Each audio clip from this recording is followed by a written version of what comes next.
Bangsa kita melalui banyak hal untuk bisa mencapai peristiwa perumusan naskah proklamasi ini. Mulai dari penjajahan Belanda selama 350 tahun, dilanjut lagi dengan penjajahan Jepang selama 3,5 tahun. Iya benar, naskah proklamasi diketik oleh Sayuti Melik dan dibacakan oleh Insinyur Soekarno pada 17 Agustus 1945 dan dibacakan di Jalan Pegangsaan Timur nomor 56, Jakarta Pusat.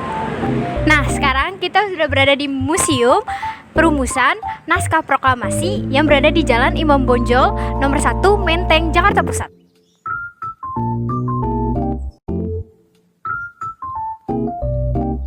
Di sini kita akan mempelajari hal apa saja yang terdapat di museum ini. Ayo ikutin aku.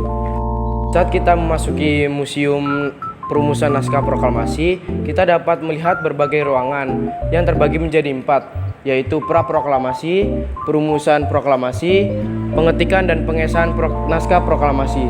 Nah, sebelum kita menuju ke ruangan-ruangannya, ada hal yang menarik nih. Di sini terdapat sebuah tablet yang mencakup bangunan, museum, sejarah kemerdekaan, perumusan naskah proklamasi, beserta penjelasan ruangan-ruangannya.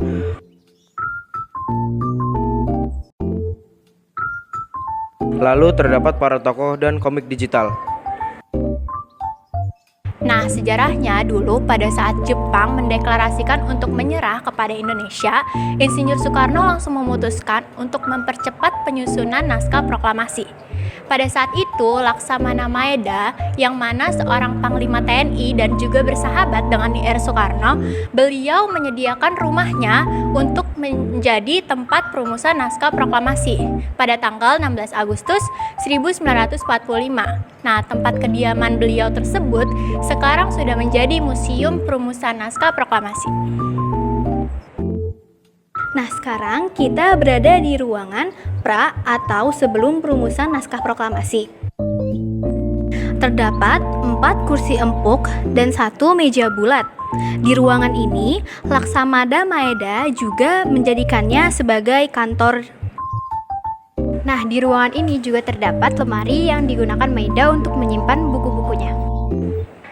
Nah, ruangan pertama adalah ruangan perumusan naskah proklamasi. Di ruangan ini terdapat 1 meja panjang dan 3 orang tokoh naskah proklamasi. Ada Bung Karno yang menyiapkan draft naskah proklamasi, lalu Ahmad Subarjo dan Muhammad Hatta yang memberikan saran lewat lisan. Nah, di sini juga terdapat arsip penulisan naskah proklamasi yang ditulis tangan oleh Insinyur Soekarno. Nah, nantinya akan diketik oleh Sayuti Melik. Ruangan perumusan naskah proklamasi ini dulunya merupakan sebuah ruang makan di kediaman Laksamana Maeda. Nah, sekarang kita berada di ruang pengetikan naskah proklamasi yang diketik oleh Sayuti Melik dan diawasi oleh BM Diah. Di sini Sayuti Melik mengetik naskah proklamasi dengan ada perubahan 3 kata yang diawasi langsung oleh BM Diah. Nah, ada yang menarik nih. Di depan ruang pengetikan dan di bawah tangga terdapat sebuah piano, di mana tempat ini merupakan sebuah penandatanganan naskah proklamasi oleh Insinyur Soekarno dan Muhammad Hatta atas nama bangsa Indonesia.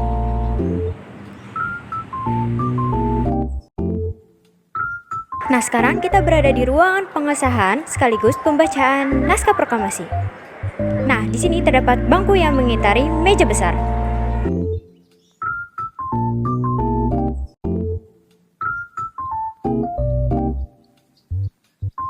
Bung Karno juga membacakan naskah proklamasi secara perlahan dan berulang sampai menanyakan kesetujuan pada para hadirin.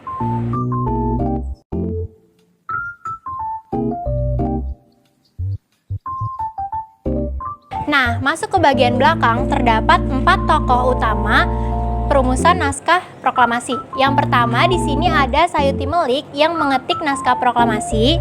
Lalu di samping sini ada 3 tokoh lainnya, yaitu Ahmad Subarjo, Soekarno, dan juga Muhammad Hatta. Sekarang kita lanjut ke bagian belakang museum. Area ini lebih terbuka dan punya suasana yang tenang banget.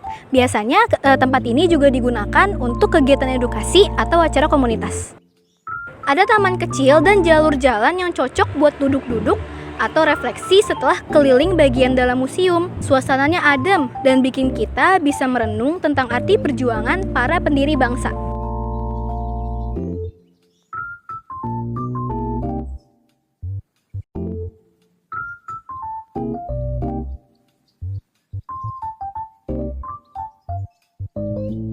Yuk teman-teman, turun ke bunker.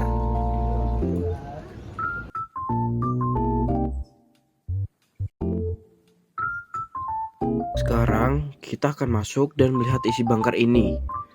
Bunker ini dulunya berfungsi sebagai tempat berlindung ketika peperangan. Setelah turun menggunakan tangga yang cukup tinggi, kita akan masuk lalu terlihatlah semacam gua dengan suasana yang gelap dan mencekam.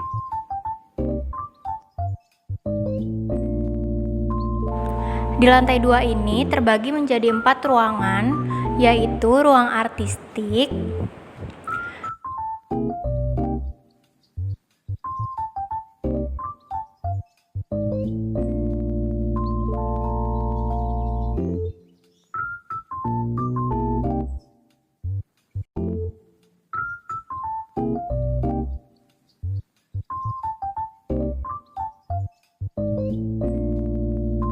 ruang proklamasi,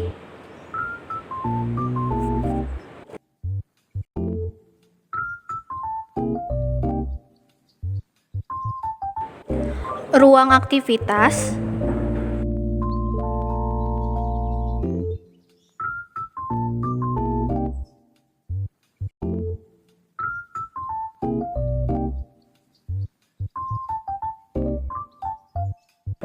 dan terakhir ruang atribut yang berisi pakaian-pakaian peninggalan para tokoh.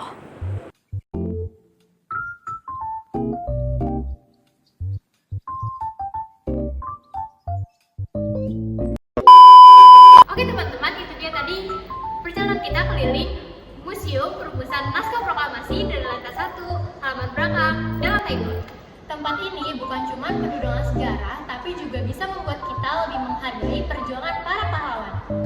Kalau kalian di Jakarta, jangan lupa mampir ya. Terima kasih sudah menonton. Sampai jumpa di vlog selanjutnya. Merdeka!